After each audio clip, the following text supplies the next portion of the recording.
अस्सलाम वालेकुम जी, मेरा नाम अबू बकर है। उम्मीद मल्टीमीडिया चैनल में आपको खुशामदीद कहते हैं। आज हम डे 32 पे क्लास 9 मैथमेटिक्स पे बात करने जा रहे हैं। हमारा टॉपिक जो है वो थ्योरम नंबर 5 है। थ्योरम नंबर 5 की स्टेटमेंट जो है वो आपके सामने अवेजा है। Any point inside an angle, कोई भी नुक्ता जो किसी भी जाविये के अंदर मौजूद होगा, equi distance from its arm, उसका अपने इजला से फासला, यानी वो जो नुक्ता आपके पास, यानी वो जो पॉइंट मौजूद है, उस पॉइंट का अपने इजला से यानी आर्म से जो फासला है इनसाइड द बाइसेक्टर, वो बराबर है। ये थ्योरम नंबर 5 की स्टेटमेंट है। ये जो है वो कन्वर्स थ्योरम है, थ्योरम नंबर 4 से रिलेटेड है। थ्योरम नंबर 4 में जो है वो भी इसी तरह से है। यहाँ पर आर्म्स है, वहाँ पर एंगल्स हैं। ये दोनों में ये फर्क जो है वो मौजूद है। गिवन है हमारे पास एक पॉइंट है, आपके पास एक जो है वो ट्रायंगल बनी हुई है। ये पॉइंट P है, इस पॉइंट P पर बात कर रहा है कि यानी point P lie inside the angle AOB, यानी ये जो पॉइंट है एंगल AOB के अंदर मौजूद है। ये O पॉइंट है, ये B पॉइंट है और ये A पॉइंट है, यानी AOB जाविये के अंदर ये पॉइंट P मौजूद है। ये आपको गिवन में, यानी स्टेटमेंट की जो थ्योरम की जो स्टेटमेंट है वो भी आपको ये चीज़ जो है वो बताती है। सो दैट्स वाई ये चीज़ हमारे पास गिवन में मौजूद है, यानी ये हमें मालूम है। अब इसी तरह जैसे ये पॉइंट P आया, हमने इस पॉइंट P को जो है वो PQ लाइन इक्वल हो जाएगी PR लाइन के। P का नीचे वाली पॉइंट का जो फासला जो B पॉइंट पर है, ये इस लाइन का नाम OB है। P से जो नीचे हमने जो परपेंडिकुलर ड्रॉ किया उसका नाम PQ है, और ऊपर की तरफ जो परपेंडिकुलर ड्रॉ किया उसका नाम है PR। ये दो परपेंडिकुलर हमारे पास आ गए हैं, एक का नाम है PQ और जो नीचे की जानिब है जो OB लाइन पर है, और इसी तरह OA लाइन पर जो एक अलग परपेंडिकुलर है दैट इज़ द PR। ये दोनों आपस में बराबर है। ये लास्ट में उसने जिक्र भी किया हुआ है कि PQ जो है वो परपेंडिकुलर है OB लाइन पर, और इसी तरह जो PR है वो जो ऊपर वाला परपेंडिकुलर, ये जो आपको डायग्राम में नज़र आ रहा है, वो OA लाइन पर मौजूद है। हमने साबित करना है कि यही वो जो पॉइंट है P जो है वो ऑन द बाइसेक्टर AOB, वो इस बाइसेक्टर AOB पर मौजूद है। ये हमने साबित करना है।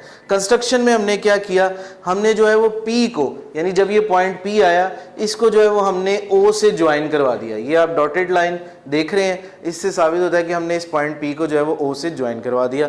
ऐसा करने के बाद जैसे ये पॉइंट आया तो हमारे पास दो ट्राइंगल बन जाएंगी, एक ऊपर की जानिब और एक नीचे की जानिब। एक को जो है हम नाम दे देंगे POQ और दूसरी वाली ट्राइंगल को नाम दे देंगे हम POR। दो आपके पास ट्राइंगल आ गए। इस पॉइंट P की वजह से ये ट्राइंगल दो हिस्सों में डिवाइड हो गई। ऊपर वाली ट्राइंगल का नाम जो है वो आपके पास POR है, और इसी तरह जो दूसरी ट्राइंगल है उसका नाम जो है वो आपके पास POQ है। दो ट्राइंगलें आपके पास आ गई, एक का नाम POQ है और एक का नाम POR है। अब जब एक ट्राइंगल है तो उसके अंदर अपना एंगल भी मौजूद है, जो इसी लिहाज से POQ और PQO और PRO ये दोनों ही एंगल, दोनों ट्राइंगल जो आमने सामने हैं वो आपस में जो है वो इक्वल है। ये बात हमें कहाँ पता थी, ये बात हमें गिवन में मौजूद थी, पता थी, क्योंकि उसने कहा था कि जब पॉइंट P आएगा वो एंगल AOB के इनसाइड पाया जाएगा। इस पॉइंट P की वजह से दो ट्राइंगलें बनी, एक का नाम POQ हो गया और एक का नाम POR हो गया। सो दैट्स वाई इससे दो जो है वो ट्राइंगल बनने के बाद दो एंगल्स भी बने, एक का नाम PQO है और एक का नाम PRO है। ये बात हमें गिवन में मौजूद है क्योंकि ये दोनों ही राइट एंगल हैं। अब अगली लाइन जो आप देखें PO लाइन, OP लाइन दोनों ही ट्राइंगल्स में पाई जाती है, तो हम रीजन में लिख देंगे कि ये कॉमन है। उसके बाद एक और लाइन जो दोनों में है, एक के पास POQ है और एक के पास PR है।